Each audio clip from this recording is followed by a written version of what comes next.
చేశాను, కానీ నువ్వేమో గేమ్ ఆడుతున్నావు. నీరజ, నిజమేంటో నాకు ఇప్పుడే తెలిసింది. I'm sorry. రేపు మనం కలుస్తున్నాం, ఓకే? మనం కాదు, మనతో పాటు బాలసుబ్రహ్మణ్యం కూడా. కన్ఫర్మ్. రవి, చిన్న రిక్వెస్ట్. నేను జీకే కూతునని తెలిస్తే బాలు అసహించుకుంటాడేమో. ఈ విషయం మన ఇద్దరి మధ్యనే ఉండని, ఓకే? ప్లీజ్ రవి. అలాగే. See you then.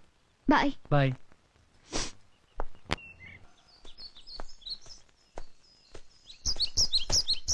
అల్లుడు ఆహా. అల్లుడు రే, మర్యాదగా జేబులో లవ్ లెటర్ తీసివు. లవ్ లెటర్ లేదు ఏమీ లేదు, నువ్వు కాస్త మూస్తావా? లవ్ లెటర్ లేదు, గివ్ లెటర్ లేదంటే నమ్మేస్తాను అనుకున్నావా? నీ మొహం చూస్తేనే తెలుస్తుంది లవ్ లో డబ్బు లేదు ఏమి లేదు మామ, నువ్వు ఊరుకో. మళ్ళీ ఊరుకోమంటాడు. ఇదిగా ఏం